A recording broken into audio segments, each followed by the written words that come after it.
Dalam rangka menyambut Hari Raya Idul Fitri 1444 Hijriah, serta tingginya permintaan dan penukaran uang pecahan menjelang Lebaran, Bank Sumsel Babel Cabang Sekayu saat ini telah menyiapkan dana sebesar 10 miliar rupiah dalam bentuk jenis uang pecahan, yang nantinya akan dibagikan di 6 kantor cabang yang ada di Kabupaten Muba. Kepala Bank Sumsel Babel Cabang Sekayu, Mas Eli Warsal mengatakan, jika uang pecahan tersebut untuk melayani kebutuhan masyarakat Musi Banyuasin yang membutuhkan uang pecahan untuk merayakan Hari Raya Idul Fitri 1444 Hijriah.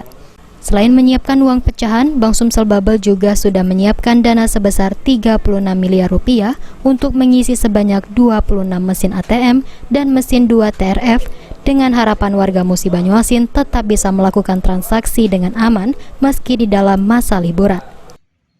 Dengan untuk yang untuk menghadapi Idul Fitri ini, jadi kita siapkan dana sebesar 10 miliar.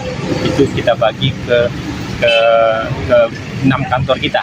Jadi ada beberapa kantor cabang, berikut juga dengan cabang pembantu kita ada 5 kantor cabang pembantu di Bayung, Sungai Lilin, Keluang, Babat, dan juga ada di Lalan. Nah, kita siapkan miliar dan itu sudah kita laksanakan. Jadi, sudah laksanakan sejak awal puasa, sudah kita laksanakan untuk penukaran uang kecil.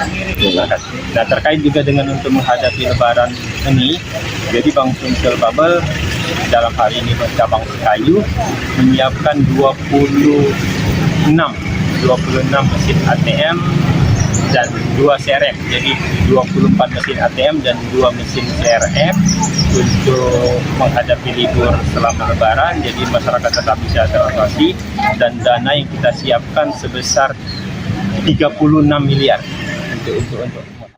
Rozi Iskandar, PAL TV.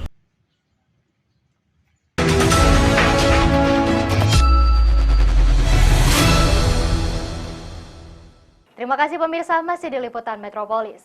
Dalam rangka menyambut Hari Raya Idul Fitri 1444 Hijriah, Bank Sumsel Babel saat ini telah menyiapkan uang pecahan sebanyak 10 miliar rupiah yang nantinya akan dibagikan di 6 kantor cabang se-Kabupaten Muba.